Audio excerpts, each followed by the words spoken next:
어, 요즘 그 축구가 이제 올해 월드컵이 있는 해라서 축구를 조금씩 보게 되는데, 우리나라 축구 스타 중에 가장 유명한 선수가 하나 있죠.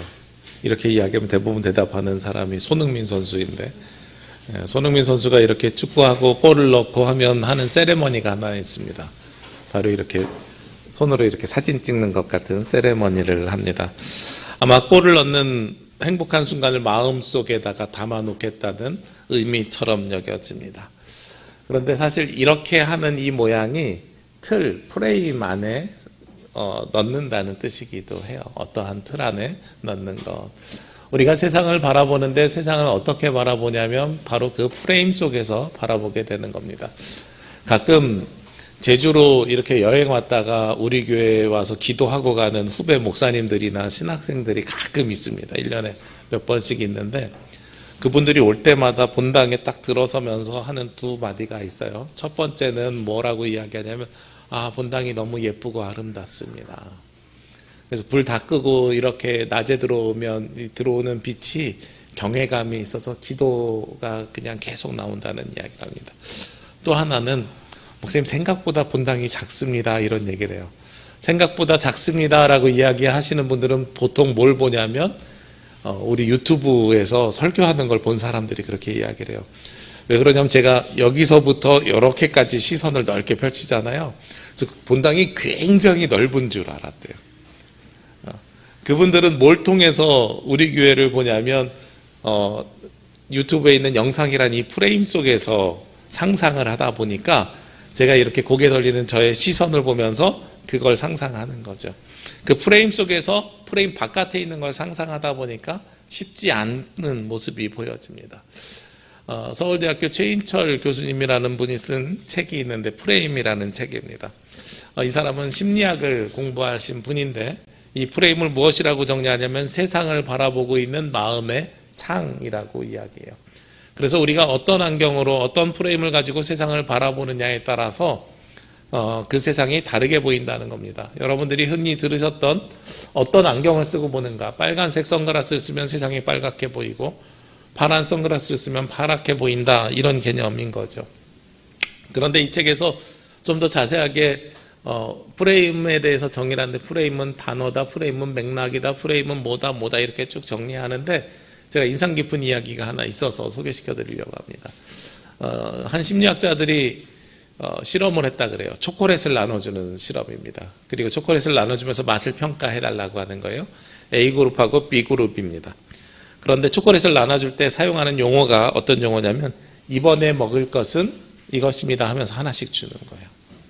그런데 A그룹에는 이번에 먹을 것은 이것입니다라고 주니까 다음 게 있는지 없는지 몰라요. 그런데 마지막 초콜릿을 줄 때 B그룹에다가는 마지막 초콜릿입니다 라고 줬어요. 똑같은 초콜릿을 10번을 나눠주는데 사람들은 몇 개를 주는지 모르고 실험에 임한 거예요. 그런데 이번에 먹을 것은 이거입니다 해서 여기는 10개를 다 줬어요. 10번째를 먹을 때도 이게 마지막인지 아닌지 모르고 먹은 거예요. 그리고 평가를 했어요. 여기는 이번에 먹을 것은 이것입니다 하고 똑같이 줬는데 마지막 초콜릿 줄 땐 이것이 마지막입니다. 똑같은 초콜릿을 양쪽에 줬는데요, 결과가 어떻게 나왔는지 아세요? 마지막 것이 제일 맛있다는 평가가 64%가 높게 나왔대요. 참 놀랍죠? 초콜릿이 달라진 게 아니라 사람에게 어떤 말을 해주느냐가. 그래서 프레임은 단어다 뭐다 이렇게 얘기하는데, 프레임은 맥락이다 라는 이야기 속에서 이렇게 이야기합니다. 사람들은 괜히 마지막 것 하면 거기에다가 의미를 담아요. 이런 심리를 잘 이용하는 데가 있죠. 홈쇼핑이요. 네. 오늘이 마지막입니다. 오늘 없으면 다시는 이런 기회 오지 않습니다. 왠지 내가 사야 될 것 같아. 안 사면 큰일 날 것 같아. 이런 게 다 이런 프레임 속에서 사용하는 거예요. 여러분들이 오늘 하고 있는 이 일이 마지막입니다 라고 이야기하면 어떻게 돼요? 거기에다가 하나하나 의미를 삼으면서 하는 거죠. 내가 다시는 여기 못 올 것 같아. 오늘 이 지역의 이 여행이 마지막일 것 같아. 그러면 괜히 기념 촬영 한 번 더 해야 되고, 나하고 함께하는 사람이 이제는 다시 만나기가 쉽지 않을 것 같아. 그럼 거기에다 의미를 삼아서 밥 한 끼를 하고 음식을 만들어주고 이런 일들을 하고 있는 거죠. 마지막에 초점이 있는 게 아니라 이런 것들이 다 무엇이라고요? 프레임이라고요. 우리가 세상을 바라보고 있는 바로 모습이라는 거죠. 그러면 그리스도인들은 어떤 프레임을 가지고 살아야 되는가? 세상의 프레임이 아니라 내가 그리스도인이란 프레임을 가지고 살아야 된다라는 아주 단순한 이야기를 사실 오늘 하고 있는 것입니다. 제가 지난주에 광고 말씀드렸죠? 이번 주부터 12주 동안 시리즈 설교를 하는데 어떤 걸 시리즈 설교한다고요? 그리스도인이 되는 법이라는 큰 주제를 가지고 말씀을 전하려고 해요. 사람이 되는 법이라고 하는 책을 봤는데 거기에서 보니까 감사편지 쓰는 법, 그 다음에 이제 세탁기 돌리는 법, 식기세척기 돌리는 법 이런 것들을 다 써놨어요. 어른을 위한 동화인데 어린이들도 읽어도 좋지만 우리도 읽으면 되게 도움이 될 것 같아요. 생각보다 우리가 세상을 살아가는데 어떻게 사람처럼 살아가는지에 대해서 잘 모르는 거예요. 그냥 단순히 세탁기 돌리는 법, 식기세척기 돌리는 법 이게 중요한 게 아니라 거기에 보면 관계를 맺는 법이 나오는데 그 관계를 맺는 법 중에서 어떤 것이냐면 감사편지 쓰는 법, 이게 저에게 참 큰 울림이 있었어요. 사람이 살아가면서 감사편지 쓰는 법을 우리가 알아야 되는 것도 사람이 되어가는 방법 중에 하나이구나. 그래서 제가 그 아이디어에 착안해서 그러면 그리스도인이 되는 법이 무엇인가? 어떻게 해야 우리가 그리스도인이 될 수 있는가라는 것입니다. 그러면서 오늘 첫 번째로 우리가 나눠야 되는 것은 우리의 프레임을 그리스도인의 프레임으로 변화시켜야 되는 거예요. 우리는 어차피 세상을 모두 볼 수 없습니다. 아까 말씀드렸던 것처럼 카메라 안에 있는 화면을 보는 것이 우리의 전부인 것처럼 여러분들의 프레임은, 여러분들의 세상은 여러분들이 살고 있는 그 자리가 전부입니다. 여러분들의 직장이요, 가족이요, 만나는 사람들이요, 교회요. 여기서 예배드리는 분들은 지금 전 세계에서 곳곳에서 예배드리고 있는 그 사람들의 예배의 다른 모양과 모습을 알 수가 없는 거예요. 여러분들은 무엇을 통해서만 하나님을 만나냐면 지금 이 자리에서 오늘 주시는 말씀을 통해서만 하나님을 만나고 있어요. 그러니까 우리가 의도하든 의도하지 않든 우리는 어디에? 바로 그러한 프레임 속에 들어가 있다는 거죠. 그러면서 오늘 성경에서는 무엇을 이야기하냐면 우리가 세상에 왔는데 우리는 어떤 존재로 살아가야 되는가에 대한 아주 근본적인 질문을 사실 오늘 하고 있다는 겁니다.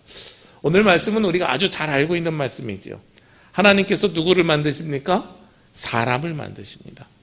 오늘 사람 만들기 전에 동물들을 만드셨어요. 오늘 창세기 1장 24절에서 31장까지의 말씀은 하나님이 천지를 창조하시는데 첫째 날, 둘째 날, 셋째 날, 넷째 날, 다섯째 날, 여섯째 날, 이 중에 몇 번째 날 창조에 대한 이야기예요. 오늘은 여섯 번째 날의 창조에 대한 이야기입니다. 1시간 전에 지하에서 아이들이랑 말씀을 나누었습니다. 여섯째 날만 나누기 뭐해가지고 아이들하고는 첫째 날부터 하나님께서 여섯째 날까지 어떻게 세상을 만드셨는지에 대한 창조에 대한 말씀을 나눴어요. 하나님께서 세상을 만드시고 맨 마지막에 만드신 것이 무엇이냐면 바로 사람인데 이 사람을 어떻게 만드셨을까요?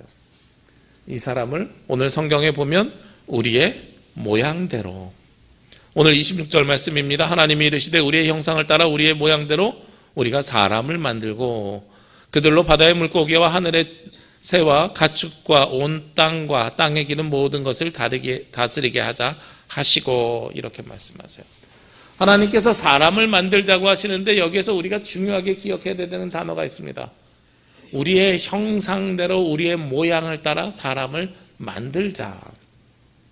자, 여기서 만들자라는 단어가 영어로 이야기하면 creative예요. creation, 창조하다라는 겁니다. 영어에서는 만드는 것을 두 가지로 표현하죠. 하나는 make, 하나는 creation, creative. 두 가지가 어떤 차이가 있죠? make는요, 나무로 의자를 만들든지 쇠덩이로 칼로 만들든지 있는 재료를 바꾸는 것이 사람이 만드는 겁니다. 창조하는 것은요, 무에서 유로, 없는 것에서 있는 것으로 만드는 게 창조하다는 겁니다. 오늘 히브리어에서 바라라는 단어가 사용되는데 저희가 히브리어를 배우면 제일 먼저 배우는 단어가 사실은 이 바라라는 단어예요. 바라라는 단어가 뭐냐면 창조하시다는 겁니다. 창세기 1장 1절이 바라하고 시작이 돼요. 그래서 구약 성경은 책 이름이 어떻게 지어지냐면 첫 번째 글자를 책 이름으로 쓰거든요. 그러니까 히브리어 그대로 하면 창조하다라는 말로 창세기가 시작되고, 그래서 창세기라는 말을 직역하면 사실은 창조하다 책입니다. 이렇게 이야기할 수 있어요. 하나님께서 세상을 창조하시는데 어떻게 창조하신다고요? 있는 것을 변형시키는 것이 아니라 무에서 유로 창조하신다고요. 제가 어린이들이랑 창세기 1장부터 하는 말씀을 나눴다 그랬잖아요.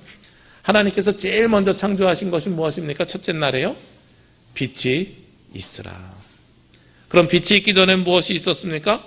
아무것도 없었다는 거예요.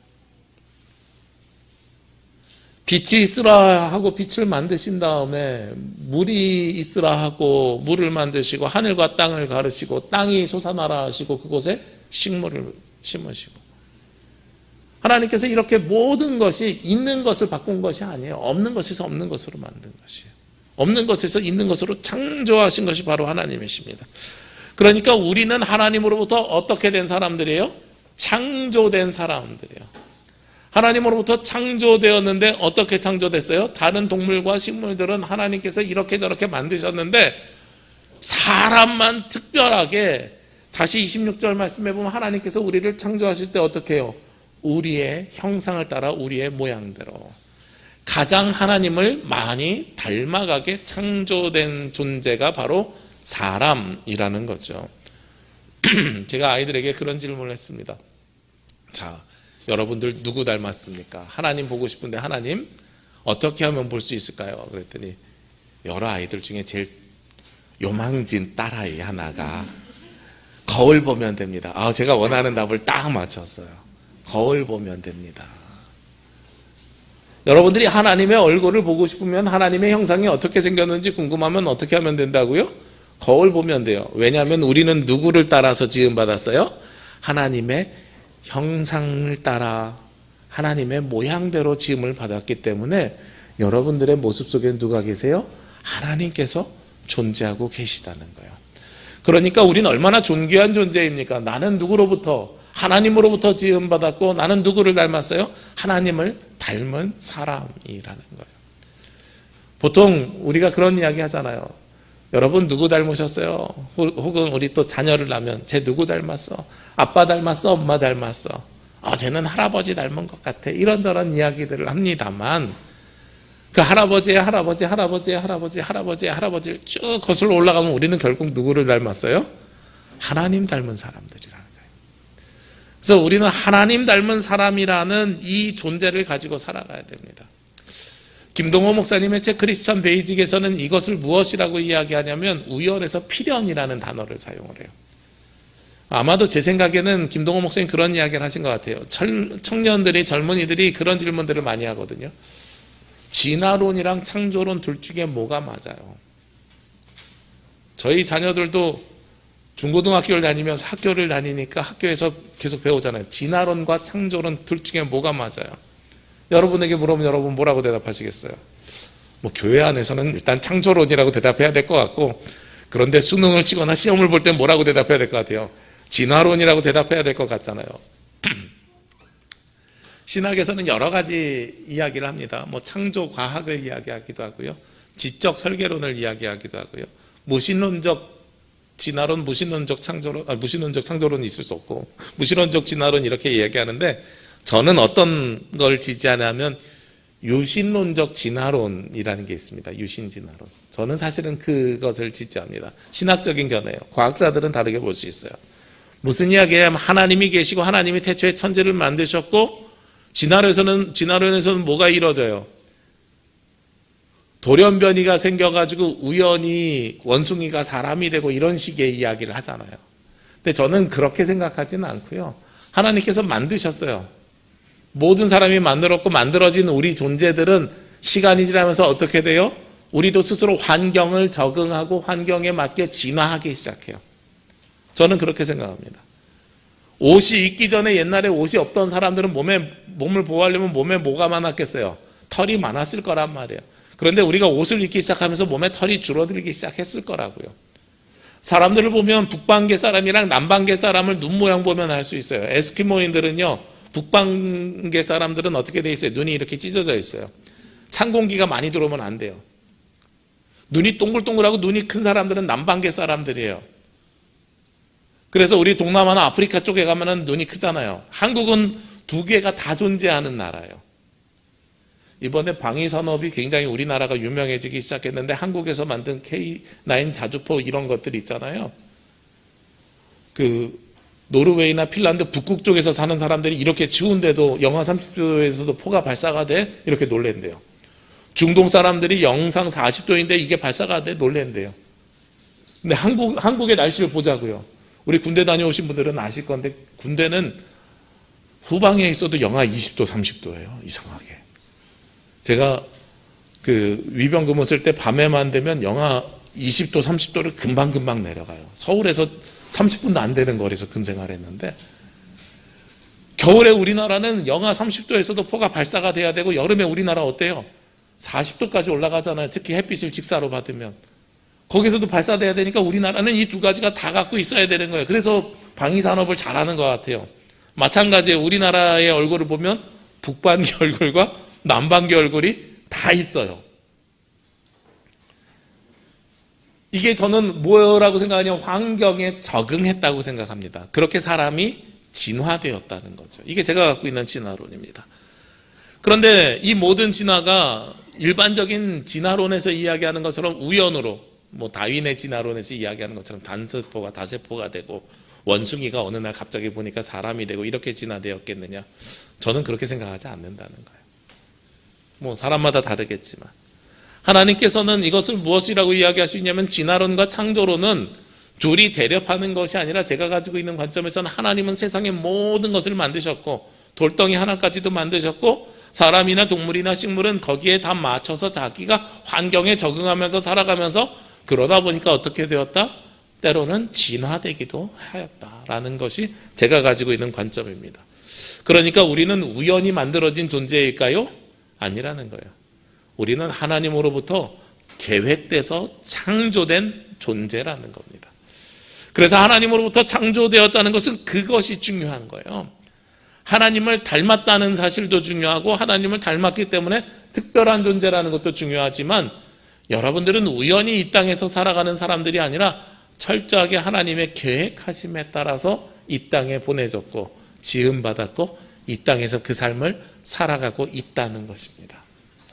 그게 바로 우리가 그리스도인들이 바꿔야 되는 프레임인 거예요. 세상 사람들은 진화론을 생각하는 사람들은 우리는 여러 사람들 중에 하나고 이러다가 우리가 또 돌연변이가 발생할 수도 있어. 이렇게 이야기할 수도 있습니다만 그것이 아니라는 거죠. 오늘 또 본문에서 이야기하는 또 다른 이야기가 있습니다. 우리가 바꿔야 되는 프레임이 있는 거죠. 오늘 27절 말씀인데요. 하나님이 자기 형상 곧 하나님의 형상대로 사람을 창조하시되 남자와 여자로 창조하시고 하는 말씀이 있습니다. 하나님께서 우리를 창조하셨는데 무엇이 중요하다 그랬어요? 하나님의 형상대로 지음 받았다는 사실이 우리에게 중요합니다.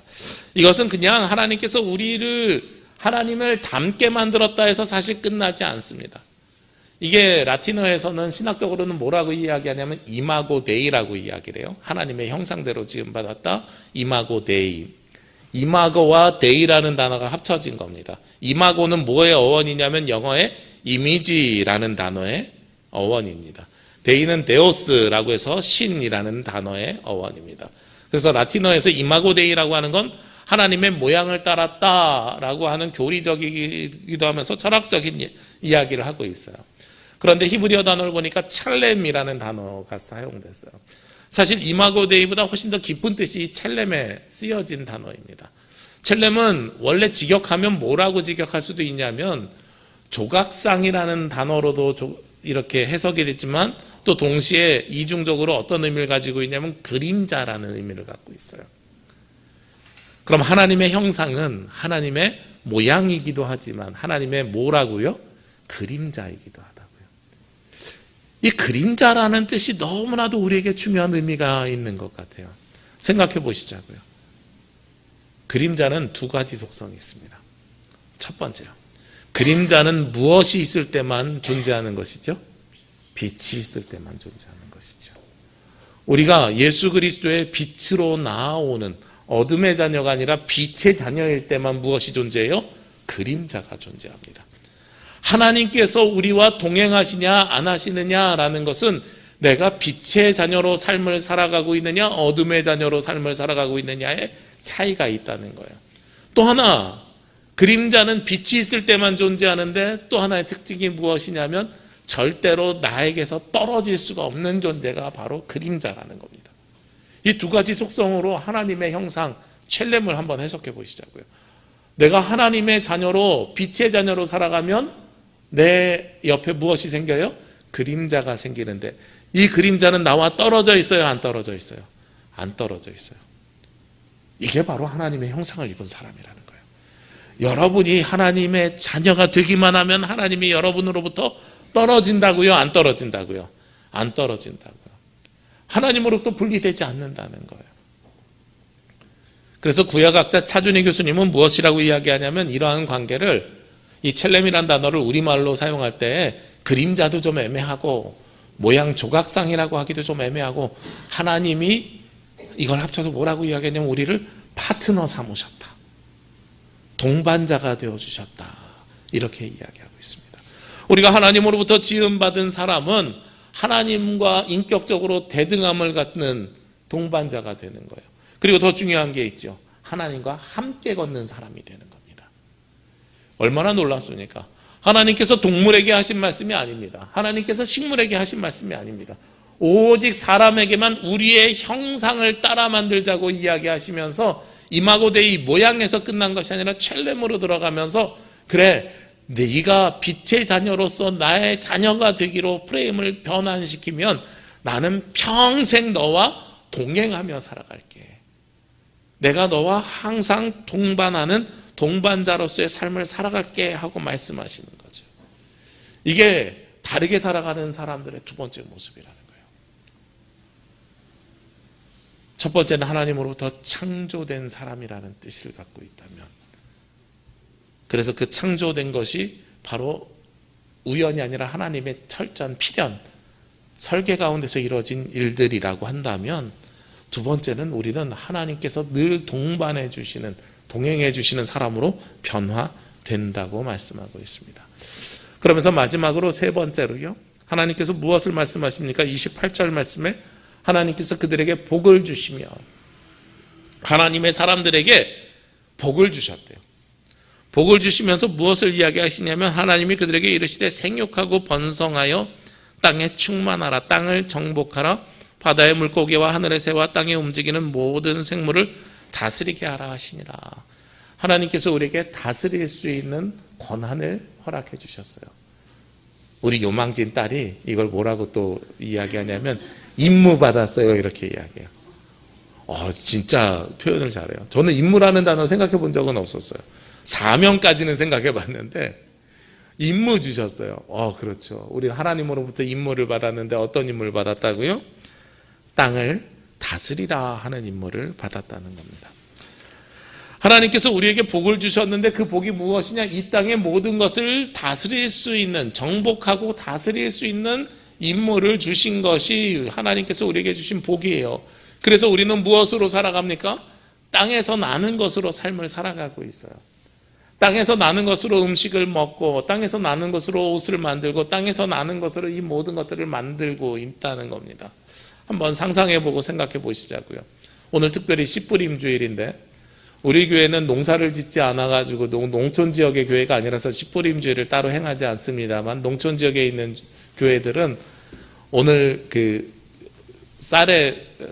논에 뿌릴 모종들 다 가지고 와갖고 이 앞에 놓고 거기다 축복해주고 이런 예식을 치러요. 그래서 이 땅에서 나는 것이 사람이 농사 짓는 거지만 철저하게 누가? 하나님의 은혜가 있어야 지을 수 있습니다. 그래서 모종에다가 축복하고 하는 예식을 우리 성찬식 하는 것처럼 예배 중에 각자 가지고 있는 모종 갖고 와서 축복하는 예식을 하고 세상으로 나가는 게 씨뿌림 주일이거든요.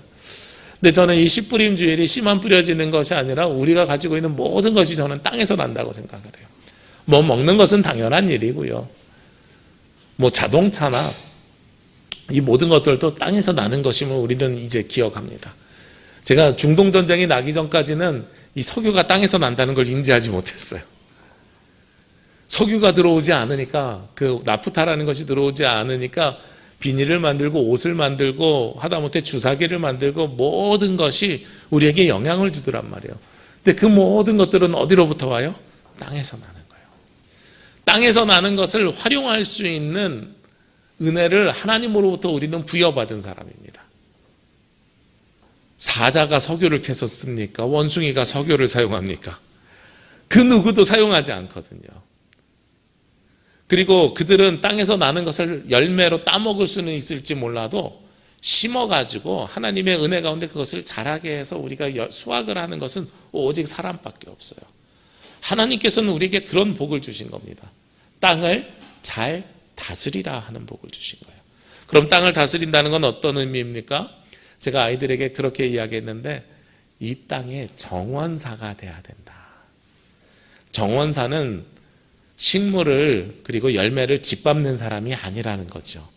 그들을 잘 가꿔서 잘 키워내는 사람을 정원사라고 합니다. 그런데 이걸 서구, 특히 백인 중심으로 되어 있는 서구 기독교가 잘못 알았어요. 이 정복하라는 단어를 가지고 그리고 다스리라는 단어를 가지고 무엇을 했냐면 식민지를 삼기 시작했습니다. 식민지를 삼으면서 이것은 하나님의 뜻이야 하면서 식민지를 삼은 거예요.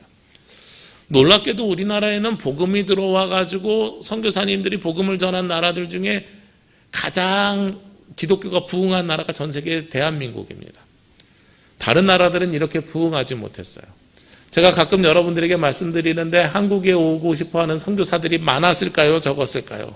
전 적었다고 말씀드렸어요. 막 미국에서 선교가 시작이 되었을 때에 동방으로 선교 갈 겁니다 했던 사람들은 코리아라는 나라를 알지 못했어요. 그들은 어디로 가려고 했냐면 차이나 혹은 재팬으로 가려고 했어요. 그래서 한국을 목적하고 온 선교사님들도 물론 있습니다만 그 중에는 어떤 사람들이냐면 중국이나 일본을 가려고 했는데 길을 잘못 들어가지고 한국에 오신 선교사님들도 있었다는 기록이 실제로 있어요. 그만큼 한국은 알려지지 않은 존재인데 중국을 보십시오. 일본을 보십시오. 거기에 그리스도인들이 많이 있습니까? 없어요, 거의. 복음의 씨앗은 어디에만 뿌려졌어요? 한국 중심으로 뿌려졌어요. 너무나도 놀랍지 않아요? 이게 하나님의 은혜거든요. 하나님의 은혜요. 하나님의 뜻은 전혀 사람의 뜻과 다르게 움직이는 게 하나님의 뜻이라는 걸 저는 이 역사적인 사실을 통해서도 알 수 있다고 생각합니다. 그런데 우리나라뿐만 아니라 아프리카나 다른 모든 중동 국가도 대부분 다 유럽의 식민지였는데 그래갖고 레바논과 지금 이스라엘 싸우잖아요. 레바논 같은 경우는 프랑스 식민지였는데 정치 제도가 너무 재밌게 돼 있어요. 레바논의 대통령은 누구만 할 수 있냐면 기독교인만 할 수 있어요. 프랑스가 나가면서 그렇게 법을 만들었어요. 그리고 총리는 이슬람 중에서 그 수니파만 할 수 있다고 제가 들었어요. 그리고 국회의장은 시아파 사람들만 하시고 법이 그렇게 돼 있어요. 그러니까 레바논은 어떻게 돼요? 항상 기독교인만 대통령이 될 수 있는 이 구조가 만들어져 있어요. 근데 저는 왜 그 이스라엘이 자꾸 레바논을 때리는지 모르겠어요. 그들에겐 예수님이 없다는 게 확실한 것 같아요. 아직도 예수님을 믿지 못하는 것 같아요. 구약의 하나님만 믿고 있고 신약의 예수 그리스도를 믿지 못하는 걸 지금도 보여주고 있는 것 같아요. 무슨 말씀을 드리고 싶냐면 그들은 이 선교사들이 들어갈 때 대부분 무엇을 가지고 들어가냐면 복음만 들고 들어가는 게 아니라 칼을 같이 가지고 들어가요. 정복하고 있어요. 그러다 보니까 선교사들은 우리를 약취하고 그리고 우리를 정복하고 그러면서 우리를 식민지화시키는 사람들이야 라는 인식이 굉장히 많이 강해요. 그런데 우리나라는 식민 통치하기 위해서 들어온 사람들이 온 게 아니거든요. 생각해 보세요. 중국에도요. 선교사들이 들어와가지고 영국에 선교사들이 들어와서 처음엔 선교했어요. 그러다가 나중에 영국과 뭘 했어요? 아편전쟁을 하면서 영국에 졌잖아요. 그러니까 중국 사람들에게도 기독교인들은 자기네들을 통치하는 통치자의 개념이지 복음을 전하는 사람들의 개념이 과거에는 아니었다는 거예요. 이게 너무나도 놀라운 사실이에요. 저는 지금도 이스라엘과 미국이 중동에 전쟁을 하고 있는 게 저는 비슷한 개념으로 보고 있습니다. 자신들의 목적과 자신들의 이익을 위해서 전쟁하는 거예요. 사람을 살리고 생명을 위해서 하는 전쟁이 아니라는 것을 너무나도 안타깝습니다. 하나님은 이 땅에 우리에게 맡겨주시면서 복을 주시면서 이 땅을 다스리라고 이야기하셨습니다. 다스리라고 하는 것은 지키고 보살피는 것이라는 거예요.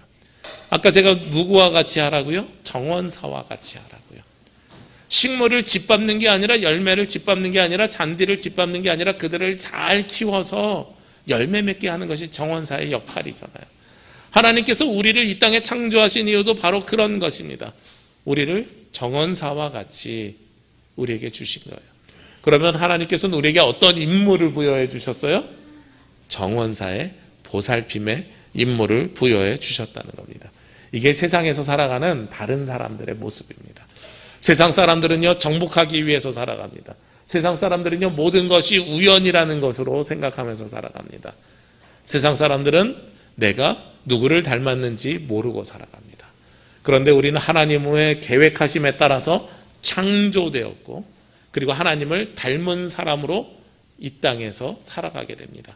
그 하나님의 빛 앞으로 나오면 우리는 평생 하나님과 동행하는 동반자가 되는 것이고, 그리고 하나님과 동반하는 동반자에서 끝나는 것이 아니라 우리는 하나님으로부터 잘 보살피라는 임무를 부여받은 사람처럼 그 임무를 부여받아서 살아가야 되는 것이지요.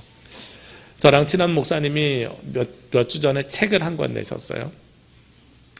근데 그 책에 이런 내용이 있습니다. 두 집 살림을 정리했습니다. 좀 충격적인 표현이잖아요. 아니, 목사님이 왜 두 집 살림을 정리했지? 목사님이 혹시 딴 살림 차린 거 아니야? 제가 너무 그 제목이 궁금해가지고 목사 보다가 그 챕터부터 봤어요. 근데 내용을 보니까 뭐 이렇게 불륜이나 바람 피고 뭐 이런 막장 드라마가 아니고요. 하나님의 집에 있을 때의 삶과 퇴근하고 집에 가서 가정에서의 삶이 달랐다는 거예요. 두 집 살림을 했었다는 거예요. 목사님의 고백인 거죠. 그러면서 두 집 살림을 정리했다는 건 나는 이제 이 집에서, 하나님의 집에서 살 때나 아니면 퇴근하고 집에 가서의 살 때나 똑같은 삶의 모습으로 살아가겠습니다. 제가 오늘 여러분에게 드리고 싶은 말씀이 프레임을 변환시키는 거랑 동일한 모습으로 이야기하는 것입니다. 하나님께서는 우리에게 프레임을 전환하라고 이야기하십니다. 더 이상 세상의 프레임으로 살아가는 것이 아니라 그리스도인의 프레임으로 살아가는 것, 이게 그리스도인답게 사는 것의 시작점입니다. 우리 그리스도인이 되는 법 말씀드린다 그랬잖아요. 프레임을 바꾸십시오. 여러분들은 우연히 생겨난 존재가 아니라 하나님으로부터 창조된 귀한 존재입니다. 여러분들은 그냥 하나님의 모습을 닮은 사람에서 끝나는 것이 아니라 하나님 앞으로 나왔을 때에, 빛의 자녀로 나왔을 때 하나님께서 늘 동행해 주시는 보호받는 자녀로 살아가게 되는 것입니다. 하나님께서는 여러분들이 그리스도인으로 살 때 세상을 잘 다스리고 보살피라고 말씀하셨습니다. 세상을 향해서 다스리고 보살피는 것, 이것이 바로 그리스도인들의 모습입니다. 똑같이 경쟁하는 삶이 아니라 하나님의 시선으로 다르게 사는 근사한 그리스도인의 삶을 시작하시기를 주님의 이름으로 기도합니다. 기도드리겠습니다.